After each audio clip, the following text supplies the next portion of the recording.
Depuis le 10 janvier, date à laquelle Elisabeth Borne a annoncé les détails concernant le projet de réforme des retraites, porté par son gouvernement, la France semble de nouveau fracturée.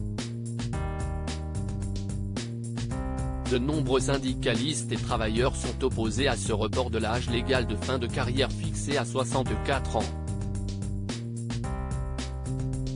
Alors que les grèves se multiplient depuis le 19 janvier, dans tout le pays, la première ministre semble totalement inflexible.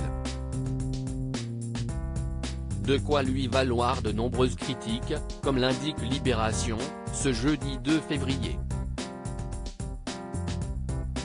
Nos confrères se questionnent sur un éventuel effet Borne, en s'intéressant à l'attitude froide et déterminée de la première ministre.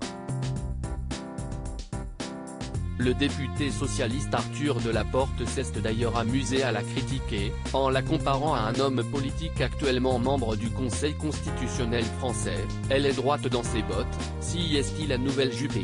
Sur sa lancée, le jeune homme de 31 ans, qui représente la deuxième circonscription du Calvados, a également estimé que la stratégie du bras droit d'Emmanuel Macron n'est probablement pas la bonne, quand on donne l'impression que le sujet central d'une réforme n'est pas négociable, on fonce dans le mur.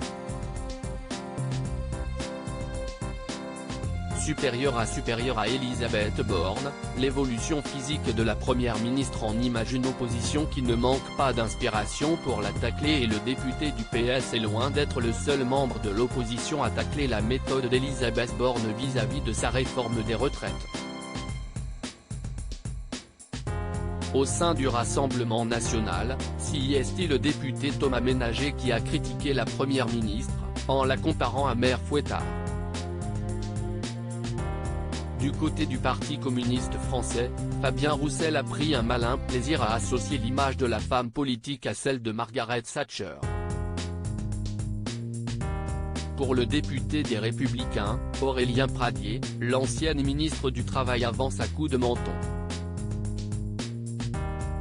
Pas de quoi faire reculer l'intéressé, qui a l'air particulièrement décidé à aller au bout de son projet, aussi impopulaire soit-il.